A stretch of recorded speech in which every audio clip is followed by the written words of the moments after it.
مقتول کی بدروح قسط نمبر 2۔ سارے کام ایک ہی دن میں نہیں ہو جایا کرتے۔ تفتیش اور سراغ رسانی دقت طلب کام ہے۔ میرے پاس اور بھی کئی کام تھے۔ ASI کے پاس بھی بہت کیس تھے۔ میں نے 3-4 دنوں میں سریش کے باپ کو بلایا اور میں اس پر برس پڑا۔ اپنے بیٹے کے لیے تم لوگوں نے اپنا گھر جہنم بنا رکھا تھا، میں نے کہا، اور اب اسے ڈھونڈتے پھر رہے ہو۔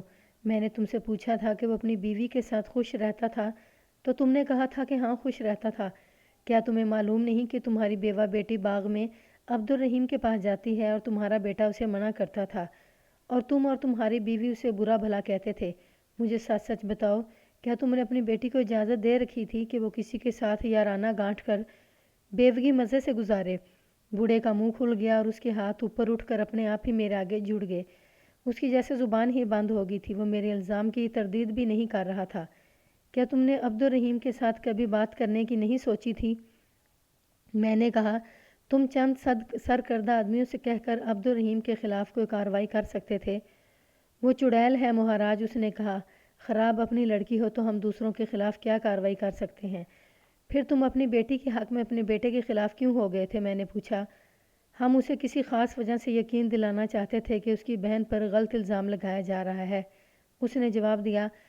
میرا بیٹا بڑی سخت طبیعت کا ہے، ہمیں ڈر لگا رہتا ہے کہ وہ اپنی بہن کو جان سے مار ڈالے گا۔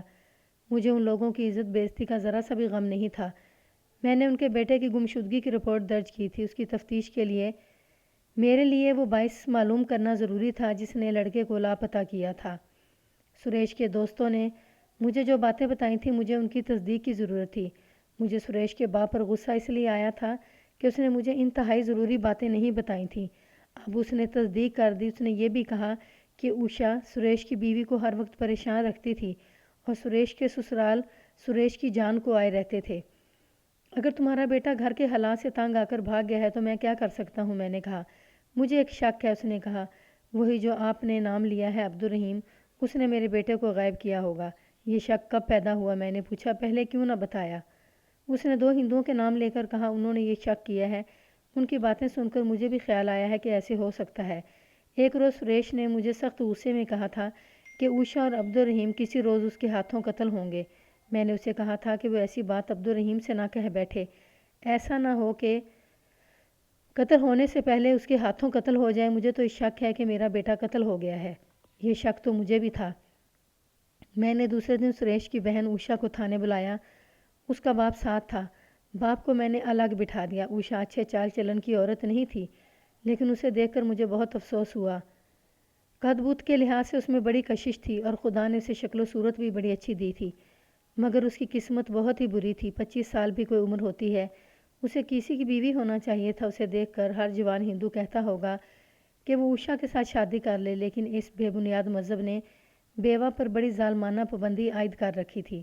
میں نے اس کے ساتھ ہمدردی کی باتیں کی اور اس کے مذہب نے جو ظلم کر رکھا تھا اس کا میں نے کھل کر ذکر کیا۔ اس کے آنسو بہنے لگے۔ اسے موم کی طرح پگھلا کر میں نے اسے اپنے سانچے میں ڈھالنا شروع کر دیا۔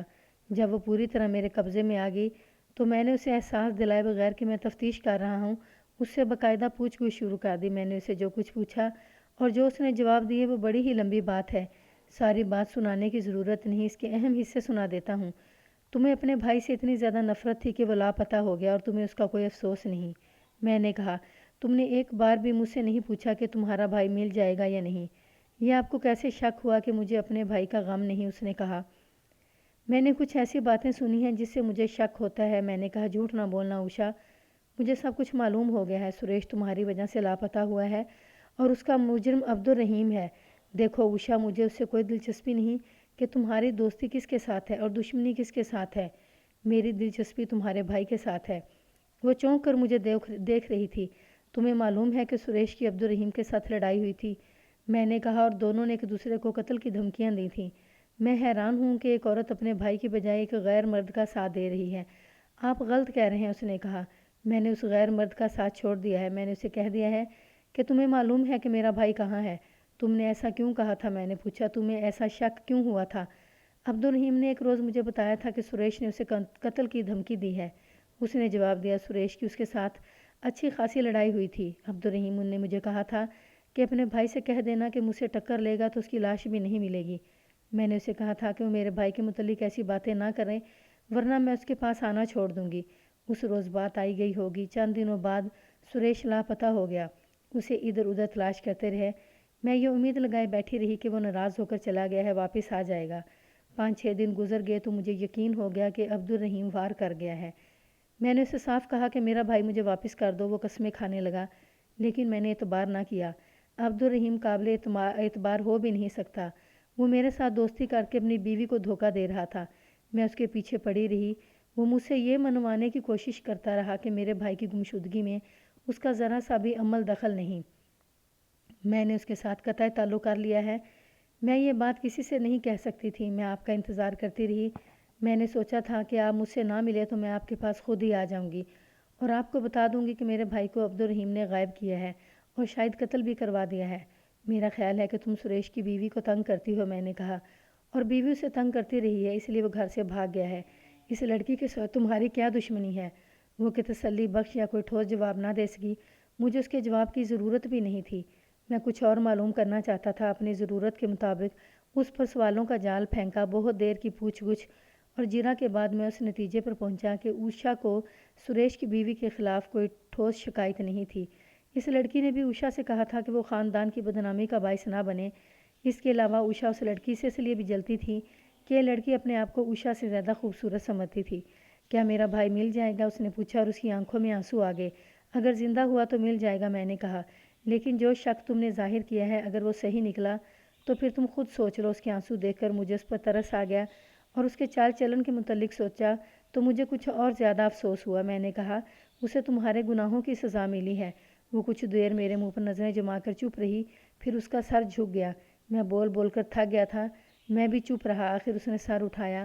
ہاں میں پاپی ہوں، اس نے دھیمی سی آواز میں کہا، لیکن یہ پاپ میرے مذہب کا ہے۔ کیا کوئی جوان عورت خامد کے بغیر رہ سکتی ہے؟ عورت کی روح پیار کی پیاسی ہوتی ہے۔ ہندو بیوہ پیار کی تلاش میں ماری ماری پھرتی ہے، مگر مرد کی فطرت ایسی ہے کہ وہ پیار کا دھوکہ دے کر عورت کو کھلونا بنا لیتا ہے۔ آپ کو معلوم ہوگا کہ کوئی مجھ جیسی بد نصیب لڑکی بیوہ ہو جائے تو اس کی سہیلیاں اس کا ساتھ چھوڑ جاتی ہیں۔ ماں باپ اپنی بیٹیوں کو جوانی میں بیوہ ہو جانے والی لڑکی کے پاس بیٹھنے سے روک دیتے ہیں۔ یہی سلوک میرے ساتھ ہوا۔ سریش کی بیوی جو ہمارے گھر میں رہتی ہے مجھ سے دور رہنے کی کوشش کرتی ہے۔ اس نے مجھے صاف کہہ دیا تھا کہ میرے کمرے میں نہ آیا کرو۔ اسے اس کے ماں باپ نے میرے ساتھ بول چال سے منع کر رکھا ہے۔ اپنے گھر کی لڑکی مجھ سے نفرت کرتی ہے۔ کیا یہ میرا گناہ ہے کہ میرا خامد مر گیا ہے؟ کیا اپنے خامد کو میں نے قتل کیا ہے؟ اس سے بہتر تو ستی کی رسم تھی۔ عورت کو اس کے خامد کی لاش کے ساتھ ہی جلا دیا جاتا تھا۔ وہ ایک ہی بار جل کر راکھ ہو جاتی تھی۔ بیوگی میں پل پل نہیں جلتی تھی۔ بیوہ سے تو اس کا باپ بھی نفرت کرتا ہے۔ کیا آپ سمجھتے ہیں کہ میں ایک غیر مرد کے پاس چوری چھپے جا کر خوش ہوتی ہوں؟ میں اپنے آپ کے کوستی ہوں، لیکن میں رہ بھی نہیں سکتی۔ جہاں تک تفتیش کا تعلق تھا مجھے اس کی ان باتوں کے ساتھ کوئی دلچسپی نہیں تھی۔ یہ میں نے آپ کی دلچسپی کی خاطر لکھ دی ہیں تاکہ آپ کو پتہ چل جائے کہ ہندو مذہب دراصل کیا ہے۔ اوشا اپنے آپ کو کوستی بھی تھی اور رہ بھی نہیں سکتی تھی۔ وہ اپنے رد عمل کا اظہار نہیں کر سکتی تھی۔ وہ کہنا چاہتی تھی کہ اس کی بد چلنی اور وہ بھی ایک مسلمان کے ساتھ انتقامی کارروائی تھی جو وہ اپنے مذہب اور اپنے سماج کے خلاف کر رہی تھی۔ سریش کی گمشدگی کے 5ویں-6 روز اس کے باپ نے رپورٹ دی تھی۔ تفتیش میں مزید 4-5 دن گزر گئے تھے۔ ایک روز صبح سویرے اطلاع آئی کہ ندی میں ایک لاش پڑی ہے۔ میں وہاں گیا۔ عبدالرحیم کا باغ قصبے سے 1 میل کے لگ بھگ دور تھا۔ ندی اس کے قریب سے گزرتی تھی۔ اس باغ سے تقریباً 1 میل آگے ندی 90 درجے کے زاویے پر مڑتی تھی۔ موڑ پر چٹان تھی جس سے پانی ٹکرا کر مڑتا تھا۔ ندی برساتی تھی۔ جن دنوں کا یہ واقعہ ہے ان دنوں اس میں بہت تھوڑا پانی تھا۔ کنارے کے ساتھ ساتھ پانی تھا۔ موڑ پر جا کر پانی گہرا ہو جاتا تھا، چھوٹی سی جھیل کی صورت اختیار کر لیتا تھا۔ لاش اس جھیل سے آگے پانی میں پڑی تھی۔ وہاں چونکہ پانی گہرا نہیں تھا اس لیے لاش بہہ کر آگے نہیں جا سکتی تھی۔ میں نے لاش دیکھی، پرانی تھی، بہت سوج گئی تھی اور کہیں کہیں سے کھائی ہوئی بھی تھی۔ چہرہ اتنا سوجا ہوا کہ پہچاننا مشکل تھا۔ میری رائے یہ تھی کہ جو بھی کوئی تھا اسے قتل کر کے لاش جھیل میں پھینک دی گئی ہے اور اب یہ تیر کر اوپر آئی ہے۔ لاش پانی میں ڈوب جاتی ہے اور 8-10 روز بعد جب سوج جاتی ہے تو تہہ سے ابھر کر سطح پر آ جاتی ہے۔ میں نے پہلا کام یہ کیا کہ سریش کے باپ اور سسر کو بلایا۔ ان دنوں سریش ہی ایک آدمی تھا جس کے لاپتہ ہونے کی رپورٹ آئی تھی۔ میں معلوم کرنا چاہتا تھا کہ یہ لاش سریش کی ہے یا نہیں۔ اس کا باپ اور سسر آئے تو سریش کی ماں اور بہن بھی ان کے ساتھ آ گئیں۔ انہوں نے لاش کو بڑے غور سے دیکھا۔